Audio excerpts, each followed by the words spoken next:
Welcome, everybody. This is Jane Gardner of Finding Your Purpose TV. And today I'm so excited to have another purpose driven business person who on Spotlight TV for Finding Your Purpose TV. And today it is Patrick Reilly. Welcome, Patrick. Patrick is an executive coach and consultant with more than 25 years of experience supporting leaders. And I'm really excited because I love talking about leadership. And he's looking to develop their executive presence so people listen and learn when they speak. So welcome, Patrick. I just want to say hello. Hello, Patrick. Hello. Nice to see you. Yeah. How are you today? Yes, it's a great day. It looks wonderful there, that's for sure. Patrick, I'd like to know how you got to the journey where you are now talking about leadership. That would be great. Well, sure.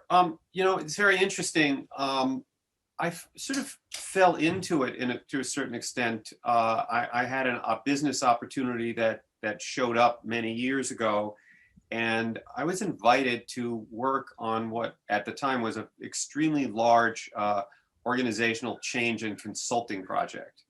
And it was really the biggest thing at the time, and it was a lot. Quite frankly, I would say I was in way over my head, but they needed resources, and apparently I was a quick learner. So that's literally how I got started.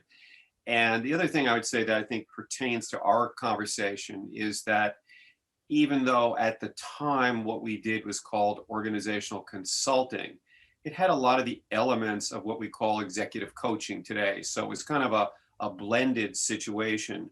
And what I would say then and what I would say now, and certainly you can see it today in many ways in our current world, is how much impact quality leadership has.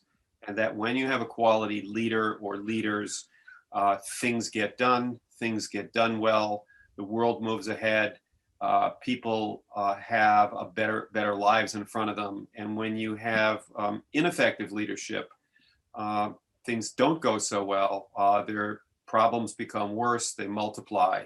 And so to me, when you have someone who's leading an organization or leading pieces of an organization, and when they set a good direction that people can follow, want to follow, are excited about following, you can really get a lot of good stuff done, whether it's in the government, whether it's in industry, whether it's in business, whether it's in the nonprofit arena, and any place in our societies where it requires more than an individual to get things done, good leadership makes a very, very big difference. And so I'm about making a difference and helping others to make a difference. And I really find myself ideally suited as being a catalyst, if you would, to helping leaders move themselves ahead and become better at what they do.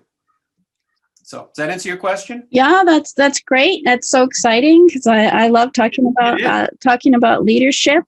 I'll just tell you a quick story in that you would probably be able to know the answer to. When I was working as a drafter, I worked in an engineering firm, and it was a pretty crippled environment. And I was wondering if you have any stories on how you helped leaders to help.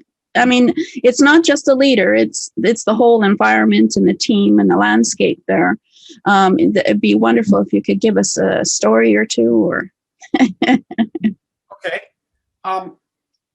Well, interestingly enough, a subset of what it is that I do is I actually have a niche specialty that I practice sometimes, where I work with leaders who are very good at what they do, but are not very good in the relating to other people.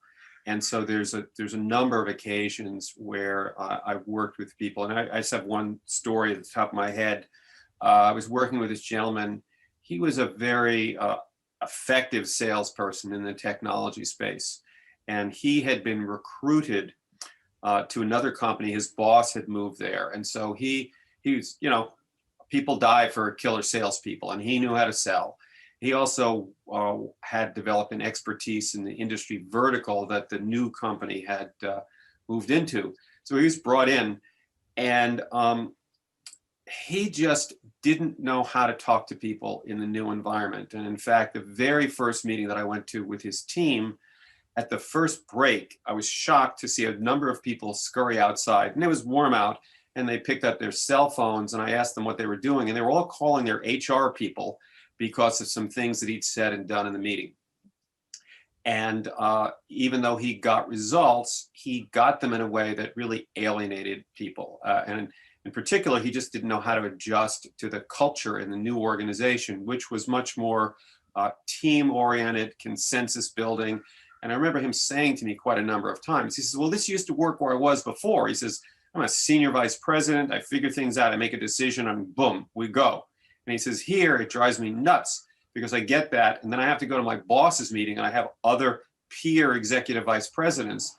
And they start asking me questions about this. And can you do that? And why can't we do that? And it just driving me out of my mind. But I'll never forget the day that, and so his job was on the line. So I'll never forget the day that we were having a meeting at a hotel restaurant just outside of Chicago. And I'll have to say this in a polite way because I'm not going to use some of the words he used. They're not in the dictionary, but he said to me, he said, look, he said, you mean to tell me we've talked to all these people on my team, you've interviewed people, you've used these assessments, and you mean to tell me that if I start to talk to my employees the way that I talk to my wife and daughter, that's it. They want me to do that. If I do that and I talk like that. And so we went through this about 3 different times. He gave me this look and I said, yes, Mark, that's correct. And he knew because I'd been around him and I'd seen him talk to his wife and daughter, and he was very polite, very respectful, solicitous. And finally he looks at me and he goes, you're not kidding me, are you? And I said, no, I'm not kidding you. And we did, but finally he kind of got after the third time that was it. And now this part is my imagination. So we'll say this specifically. This gentleman is of color. He's African American. I still remember his face in my mind turning red when that happened. Now, that's not possible. It's not physiologically possible. But what happened is he had this moment of epiphany and realization that he knew how to do something. He knew how to communicate very well. He knew how to do that with his wife and daughter, sort of, we'll say one part of his family. And what he didn't realize and didn't know how to do was to talk in the same respectful way to the people who worked for his team. And it blew his mind.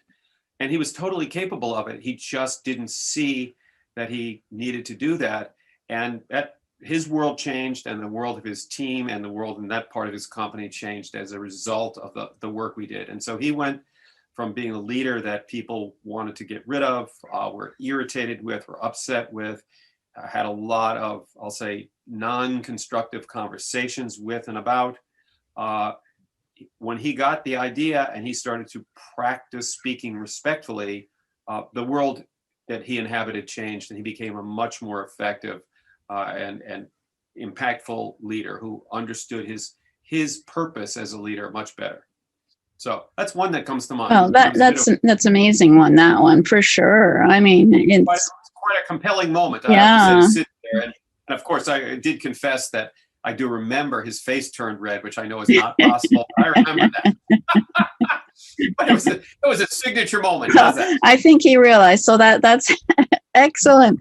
So what is your process, your 3 areas of how you talk to get the leader to start, getting the team to work together with them and that kind of thing? I know, because it's all different for many different processes. So it'd be great. Well, so there's a number of things. Is that one thing at inception is that all leaders need to do some work and figure out what's their leadership style, because it's not a one size fits all kind of a thing. And I look like I look. I'm clearly Caucasian male. I've got a few wear and tear on the tires, etc. I've worked in certain places, so which by definition means I've not worked in other places. I've had a certain background in growing up. So I have to be myself and bring what I know forward, right? So the first thing is I have to figure out what my style is. And the second thing I would say is that um, people are always looking for direction, if you want to call it vision from their leader, which is how do we do things here? How are you going to do things? And if we follow the lead that you set, what's the payoff? What are we going to get both personally and professionally from working with you? And have you created a vision and strategy for moving forward that we want to follow, and that's going to make a difference? Most of us want to do work that makes a difference. We want to solve problems. We want to help people. If you work in a technology company, building a new product that people think is cool and want to pay for is one thing.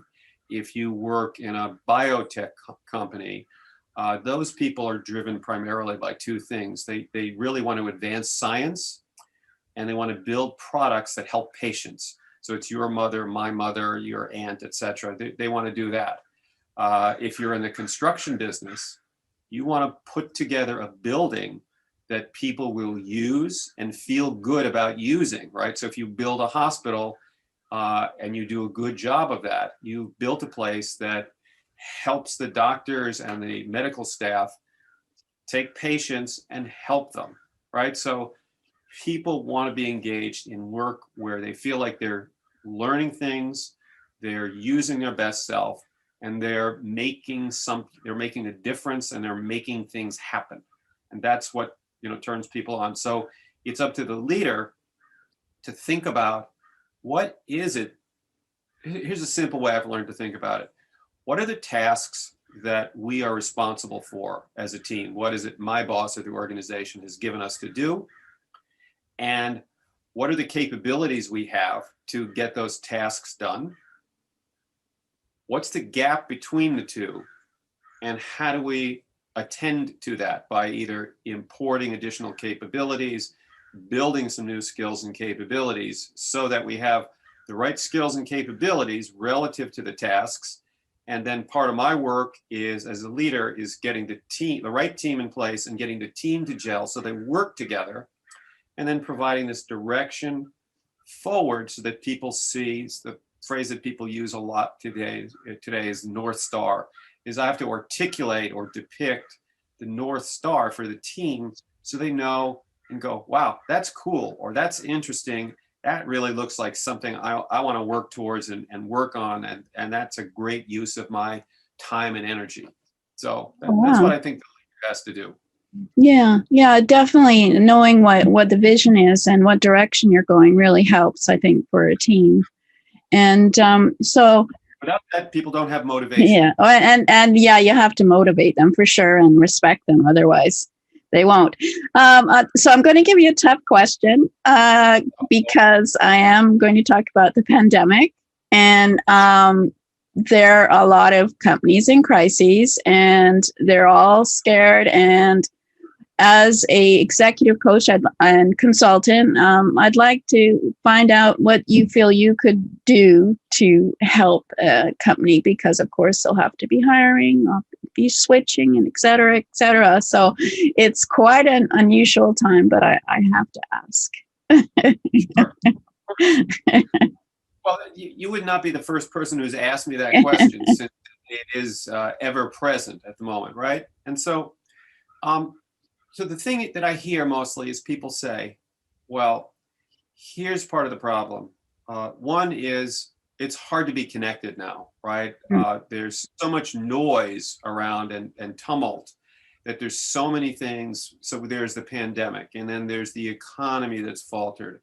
And then you have a lot of people who are out of work, and you just have a lot of fear and anxiety, and people report that they're way more exhausted than usual. So there's so much stress that people are fatigued. So that's a piece. But what I hear are two or three prevailing themes, if you would. One is around connection. many of us are not working together anymore. We're working remotely, or some people are at the office and some people are not. And so how do you go about getting connected? Because almost no work is done today except by a team, right? So you have to, how do you get them connected? And then if you reference the Google study from a number of years ago, once you do that, how do you create an atmosphere or ambiance of psychological safety? Because that, based on the data or the research, that's the single most important factor to team productivity. People have to feel safe so they can speak up, ask questions, maybe say something that's maybe other people disagree with or may seem as a dumb idea, right? So they have to be able to do that. The second piece is that there's a real drop in production. Mm-hmm. And I hear that not just from the leaders, but which surprised me is from the members of their teams. They just don't feel that they can get as much done. Now, some people are more productive working on their own, some people are not. However, at the end of the day, if in order to get a product out the door or to deliver a service, I have to work with you, Jane, and 12 other people. Right. Just being productive on my own is not it. So we have to find a way to bring the resources together and create the product or the service and the delivery system to make that happen. So that's a big piece. And then the third piece that I hear is that people have lost the edge that they have for innovation, that people are not able to quite as easily or quickly think about what's next, what can we build, how do we do that? What's the next kind of food or application or delivery service that people are going to want? And that, so many people are limited in that capacity right now. Now, the flip side of that is, ironically, there's always someone who profits from a downside. So a couple of things you see that, Zoom, which we're using right here, they're doing gangbusters. Yeah. And Peloton and home exercise equipment are doing great. And also you see, hardware business is doing fabulous, right? Because people are I just told you earlier, I'm doing some painting on my house right now, but that's a big business. And another one, I have a client that's in the RV business, and believe it or not, that is one of the most booming businesses in North America at the moment, because people are not able to take vacations, or they're more concerned about it, and they still want to take vacations. So that's a way to take a vacation, get out of the house, get away from home, and be safe within your own four walls, if you would. So. Yeah, that's wow. I mean, I think all they have to do is get you to speak about what's next and innovation, and they should be getting going on that, because I think a lot of things are changing now. But well, as you know, if you look at historic studies of innovation, a lot of it comes because there's the right setup or the context for it, right? If you don't have the right people with the right skills and experience, and you don't create an atmosphere or a climate where they can think and prosper individually, collectively, there's no innovation, right?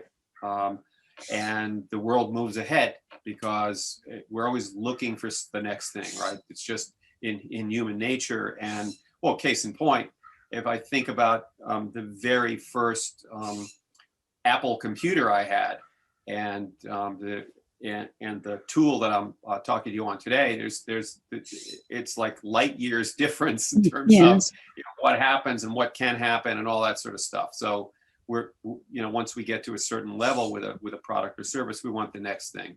So like that. So is that the kind of answer you're looking for? Yeah, that's wonderful. I didn't even think of connections being the important thing. Right now, I do know that obviously a lot of people have certain companies that are doing well, but I think every company should get some advice from you in terms of what they, and so they don't get stuck wondering what to do next. I'd be a little overwhelmed. I don't have enough bandwidth to cover everyone, but thank you. I appreciate that. Because I gotta sleep a little too. Just like you, I got 168 hours in a week. Okay. Well, Anyway. I think we'll maybe talk about your offer to everybody, if you don't mind. I'm going to put this screen up, and this is wonderful that you're. I have a feeling you're going to be really. Your website's going to be just amazing, talking about all these challenges we're going to have in the next few months. And you were mentioning that you are interested in a free 30-minute consult. You're welcome to. Who's welcome to talk to you about that? Well, I would say, anyone who's an executive leader who is thinking they may need to develop some insight, Mm-hmm. they may need to see things differently or better, develop some new perspectives to move their organization forward. And something that we haven't touched on, I just want to Please.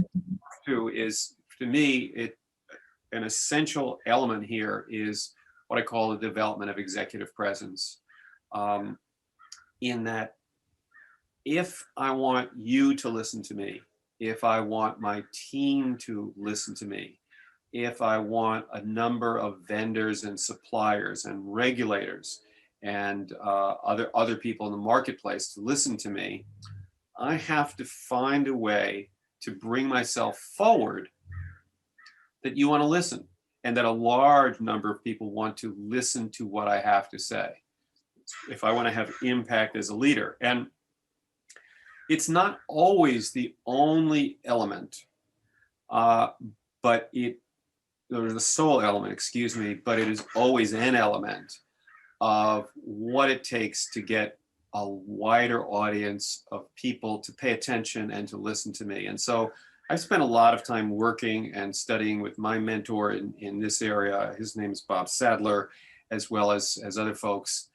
And what I found is that there are 3 core components that a leader has to develop for her or himself in order to increase their gravitas, to be someone that people listen to or want to listen to. And so let me articulate those 3 things. One clearly is in the language that you use. So it's in the diction and the pace of what you say. So you have to be able to say what you're saying in a way that the audience can understand it. And you have to be clear. You can't use too many words, but you have to tell the full story.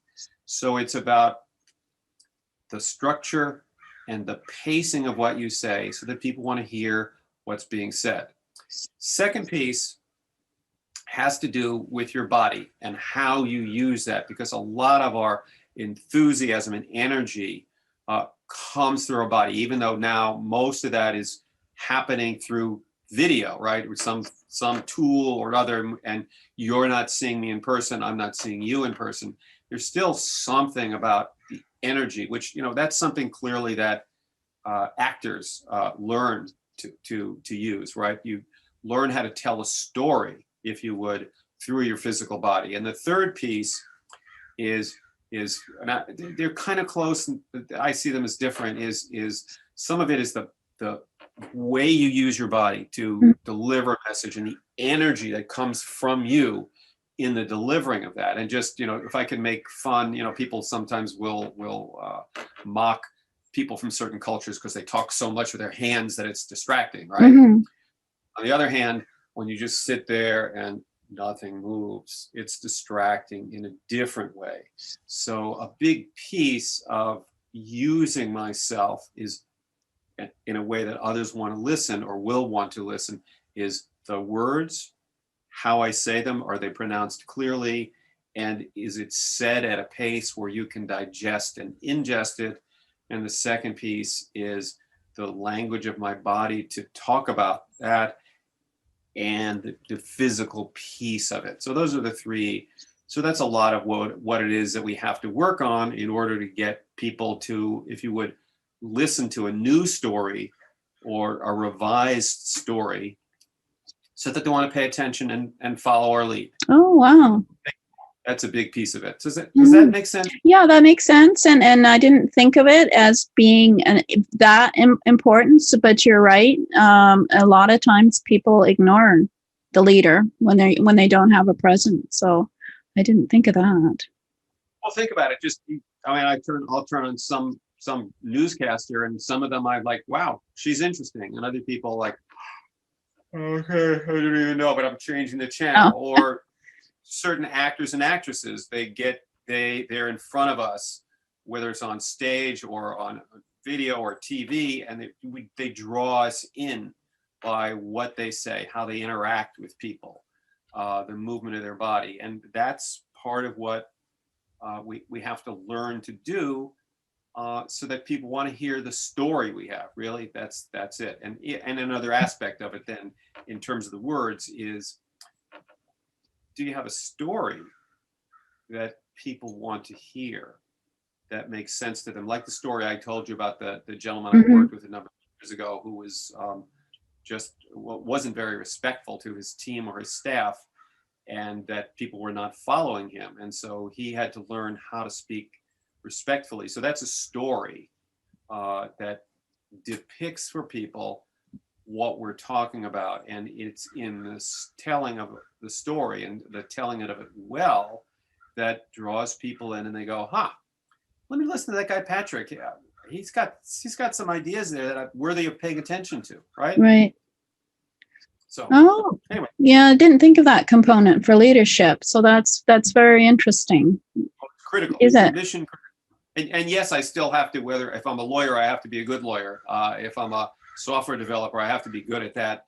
If I'm an engineer who hmm builds hospitals, I have to be good at that. So that is necessary for me to get the job.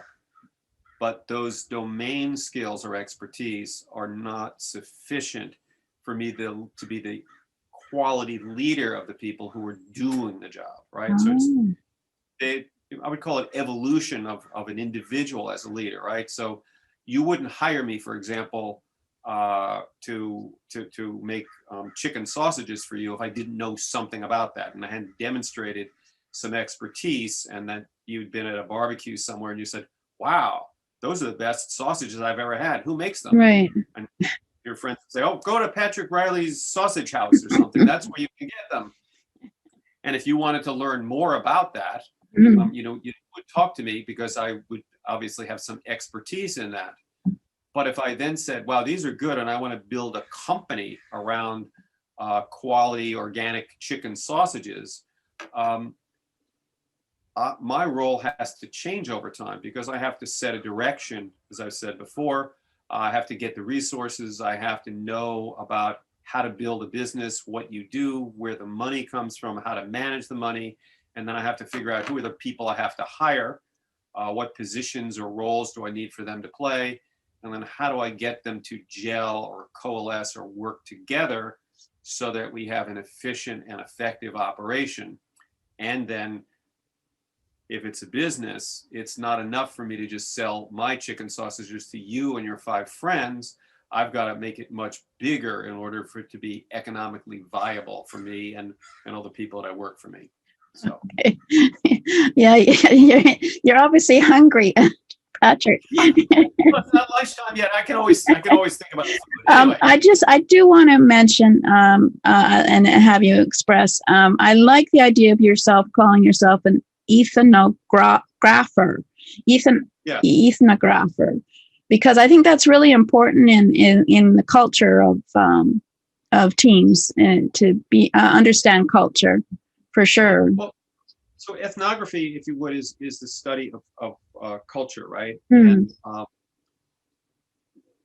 and I say this all the time, right? So if you were to get me a nice little airplane and drop me somewhere in the middle of China hmm tomorrow, I would know immediately that I was in a different culture, because the people would look different than I do, right? And then also people, depending, most likely would be speaking Mandarin or some dialect thereof, and I'd go, oh, I must be in China, right? And that means by definition that I'm not in Canada or the United States. And so the rules of the game or the norms of the culture are going to be different. The foods that people eat, the distances that people keep in public are different. The habits that are endemic to the culture are different than they would be in Canada or the United States, for example, right? Mm-hmm. On the other hand, my opinion is that, as you know, I'm located near Silicon Valley, outside of San Francisco. That if you plunk me into, I'll call it tech company A Right. in the morning and tech company B in the afternoon, the people might look very similar, and most of them will be speaking in English, and they're building technical products. On the other hand, when you sit and observe, what you notice is that the rules of the game are very different if you spend enough time. How people say things, what's okay, Right. what's not okay, who you talk to, how do you talk to people, are just as different as they would be between being in China or Canada. It's just that it's a little more subtle. And so, in order to be helpful as an executive coach or consultant, you actually have to become really good at what I call observational intelligence. And that's my own phrase that I've coined recently. It's made up. But essentially, what it means is I have to be able to see, so when she says that, what does that mean here? How is that taken? How is that understood? I recall one time when I was introduced for the first time to work at a big healthcare organization, the gentleman who hired me, he stopped me on my way out the door and he said, do you know about the nod? And I said, I looked and I was like, no. I thought, geez, I missed something here. And he says, well, let me tell you about the nod. And he said, so the nod here in our organization means this. It means that you're in a meeting with me or a meeting with a bunch of us and everything's great. Jane, that's terrific. Frank, that's really good. Julio, okay, great. And then I walk out the door and I nod my head and then I make a derogatory comment. So the point being is that in that culture, not everything you see and hear is exactly how people think and feel. Mm. So you have to be able to pick up on the disparity and get clarity about what people's real thoughts and feelings are. So in order to help a leader to effectively navigate in their environment, that's a piece of what they have to touch on. And this is also, as I said to you earlier when we were talking, is sort of a new aspect or component to my thinking, is that for leaders to be really effective in understanding the culture and understanding the ethnography, I think there's three core components that they have to know and understand and figure out how they work together. And those three things in my mind are, one, we've touched on, which is what are the norms, attributes of the culture we're in? What are the rules of the game here? Secondly, what are the politics at play in the organization? And I don't necessarily mean that in a negative way, because I know that politics these days often has a negative meaning or connotation for folks. What does that mean? It means this. It means, how do I talk to this person there to get things done?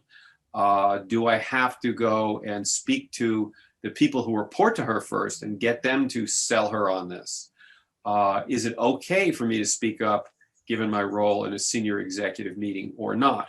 So to me, it's how do I go about and influence and create impact that's effective in this culture? So to me, that's the politics of it.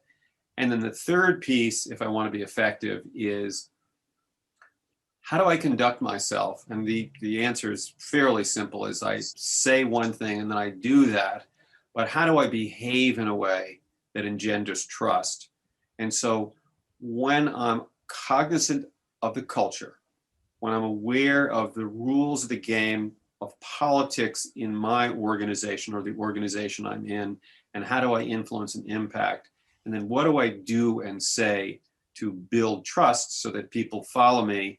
When I put those three together, right, and it's this triangle of power, I can be much more effective and influential as a leader. So to me, but you have to observe that, right? It's not something that you study at school. And so it requires a different kind of, you could say, yes, there's some components of emotional and social intelligence, but I also would say that I would add another element that I call observational intelligence that a leader has to develop so that she or he knows how to be successful to navigate the landscape they're in. That's all. Oh, Piece of cake, right? it's, Easy, right? it's not easy. No, I'm being fully facetious, but yes. Yeah, it's I assume you help. well, yes, actually, they would not be getting their money's worth, or they wouldn't be getting the value if I didn't help them with that. So no, yes, I mean, if you would, the two core components of the work that I do with leaders, and there are other pieces, has to do with helping them to develop their executive presence, and then also increasing their awareness and ability to apply the integration of the trust, the political landscape, and the culture. So, and that requires learning some new things and then engaging in deliberate practice so you get better at that. So the more you do those things, you have more success more often, right? Oh, So wow. You're hitting the ball, or you're hitting the puck better more often. How's that? My culture, yes. Okay. So I just one last question. Interesting question. For the norms and the culture, and sometimes it's not working. And so do you try and assess that and then give the leader direction as to how to make it work better somehow? Because I mean, you can't always just go with the culture that's there. You have to be able to improve it, I would think. Well, there's actually two questions there, right? Yeah. So, one hand, I won't say I read a book a long time ago where I thought I still remember it. I thought it was just a horrible book, but there were and I thought the author was unbelievably pompous. However, I learned something absolutely critical from it, which is this: the culture of an organization is bigger than anyone, and even if you're the new hire CEO, it is up to you to adjust and adapt to the culture, because the culture is bigger, it's been there longer, it's heavy duty, and it's ingrained. Oh. Okay, so it's up to you. Now, on the other hand, many organizations realize that the culture so that's the first piece. And so, yes, as part of my coaching, it's what's the culture, and then so what do you have to do to operate better within this, right? On the other hand, many organizations do need to change their culture because the culture they have is no longer quick enough, or they don't have the right kind of people, or some of the things they do are no longer effective. So the long and short story of it is that, yes, many organizations need to change their culture. There are many consultants, that's their primary business. But changing culture of an organization is a long-standing process. And depending upon whose data you look at, it could be anywhere from 10 to 30 years to fundamentally change the culture of an organization. So the first thing is, if you want to be effective as a leader, you got to adjust to the culture there first, and then you can begin to engage in a longer term process to change the culture so it's more suitable to the world you're in. Now, case in point, you raised this question before, Jane, with the insertion of some questions about the pandemic, right? But if you look at the world that we are in today, part of the problem that is the world has become infused with much, much more information than before, and it just is manufactured every day, but in voluminous amounts, through the use of our technologies and such. And the speed of change is, I can't remember what the numeric is, but it's way faster than it used to be. And so we are constantly learning. The world keeps changing. And so if you have an organization with a culture that's like this, and the world or the marketplace and the world you exist in is fundamentally quite different, then you have to make adjustments, right? Over time, you have to grow the culture and change the culture. If you think back to the time, before the internet, how we got along and how we communicated is pretty dang different than it is today. I mean, case in point, in the world you and I are in at this moment, without Zoom or comparable tool, we wouldn't be able to be having this conversation right now and creating a video. We wouldn't be able to do that either, that we could then put on the internet, and many people who are not here in California or in Vancouver, Canada, they wouldn't have access to this information, right? So the world has changed. And so I've had to learn how to use Zoom, obviously. You've had to learn how to use Zoom. And those who want to get information from us will have to use YouTube, Roku, Zoom, Google Meeting, blah, blah, yada, yada, yada. Okay, so it's, one of the things I remember, I didn't think of it in this way, but one of the main learnings of my childhood came from tossing rocks on water, right? And so you would learn to skip stones on water in a pond or a bay or ocean or something. And you would hit and you try to get this bounce, bounce, bounce. And so you'd see the rock bounce or the pebble bounce a number of times, right? And that's a lot of what we have to do now, is we have to learn how to continue to bounce pebbles as the world we're in. So it's like you and I are talking here, right? And then this is going to go further, and other people are going to be able to see this, right? And they'll gather some information and they'll have some new thoughts. And so then the pebble hits the next place, and then they bring that new set of ideas into their organization and into the people in their organization. And then that organization starts to bring that into their marketplace. And then if we go in the other direction, the larger world, right? The leaders of countries change, priorities change, people don't get along in country to country, or they get along better.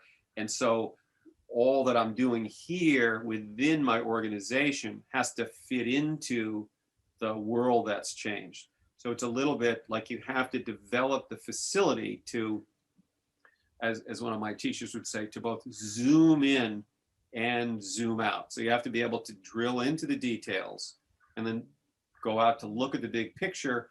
And actually one of the things I say to my executive leaders all the time is that to be an effective leader and executive, you have to learn to use your mind like a camera lens. Oh. So you have to be able to zoom in and zoom out. And the real skill is to know when you change direction, right? Yeah. So when I'm looking too much in here, what do I see and hear that tells me, woo, you got to go out, buddy, and look at the big picture and see what's happening. And when I'm out here, what am I seeing and hearing and observing that tells me, now is the time to drill more into the details and get a little smaller. Anyway, so that's another piece. That's amazing. Thank you, Patrick. I have a couple of things to say about these subjects. So yes, you do, Patrick. And I think we'll have you back for our leadership show in a few weeks, because I've learned so much today. I didn't think that there was a possibility, and how long it took for cultures in the office to change. So I'm hopeful that if they have you helping them, that they will be able to adapt and change. So that's a great analogy too. I like the stone skipping analogy. So thank you. Things I took from my childhood that helped me today. That's great. Thanks so much, Patrick. Which is really lovely to chat with you. Well, I love talking about leadership because of my experience. And so this is great. So I'll be talking to you again, Patrick. Thank you. You might have noticed I have a little enthusiasm about Yes, you do. I've learned so much today. I'm going to have to go get the transcript. All right. Thank you. Bye-bye. All right. Bye. You can contact Patrick Reilly for a free 30-minute consultation at patrick@resourcesinaction.com.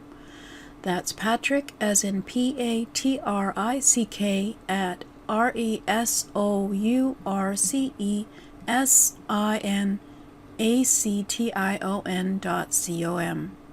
Thank you, Patrick, for a great interview.